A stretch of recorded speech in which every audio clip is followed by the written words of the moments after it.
நல்லது எது என்று சுட்டி காட்டுவதற்கும் சொல்லி காட்டுவதற்குமே ஆட்கள் இல்லாமல் ஆகிவிட்டார்கள். ஒரு காலத்துல சொன்னா நல்லாரை காண்பதும் நன்று, நல்லாரை பார்க்கிறதே நன்று.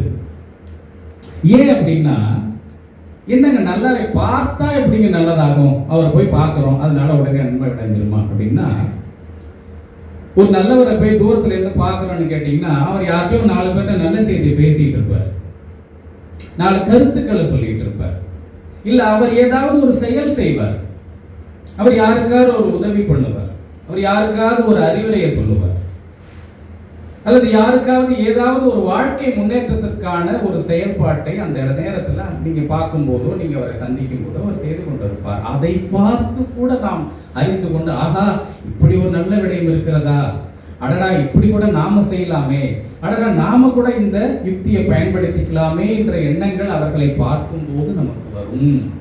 அதனாலதான் நல்லவரை நீ அவர்கிட்ட பழக கூட வேணாம், தூரத்துல இருந்து பார்த்தா கூட போதும், அவர்கிட்ட இருந்து நீங்க ஒரு நல்லதை கத்துக்க முடியும்.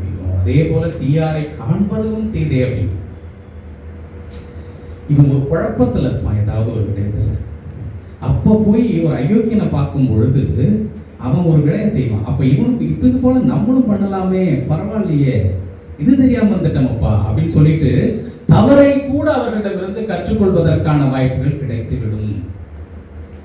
ஆனா இன்றைக்கு நல்லதை பேசுவதற்கோ நல்லதை சொல்வதற்கோ நல்லதை வழிகாட்டுவதற்கோ கூட இன்றைக்கு இந்த சமூகத்தில் ஆட்கள் இல்லாமல் போனதன் விளைவுதான் இன்றைக்கு சமூகம் இந்த அளவிற்கு மோசமாக போய்